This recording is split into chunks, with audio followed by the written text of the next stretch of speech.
ভজনিতাই গৌরাধেশ্যাম জপ হরে কৃষ্ণ হরে রাম। আজকে আমার ইউটিউবে প্রথম ভিডিও। রথযাত্রা উপলক্ষে আমি আজকে খিচুড়ি বানিয়েছি, তার রেসিপি আপনাদের সঙ্গে শেয়ার করছি। শুকনো খোলায় মুগের ডালটা ভেজে রেখেছি, তারপর তেলের মধ্যে শুকনো লঙ্কা, জিরে, তেজপাতা ফোড়ন দিলাম, কেটে রাখা আলু গাজর দিয়ে নুন, হলুদ, টমেটো, জিরে গুঁড়ো, আদা দিয়ে লঙ্কা দিয়ে কষে নিলাম। একটা বড় জায়গায় গোবিন্দভোগ চাল নিয়ে আগে থেকেই ডাল আর সবজিটা সিদ্ধ করে রাখা ছিল, সিদ্ধটা চালের সাথে ভালো করে মিশিয়ে নিলাম।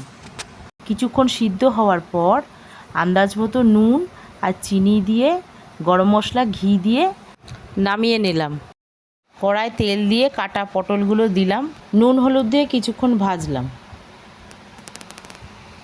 ভাজা হয়ে গেলে পোস্ত বাটা দিয়ে কিছুক্ষণ নেড়ে চেড়ে নামিয়ে নিলাম। আমাদের পটল পোস্ত রেডি। তারপর গরম তেলে পাঁপড় ভেজে নিলাম, বেগুন কেটে বেসন মাখিয়ে ভেজে নিলাম।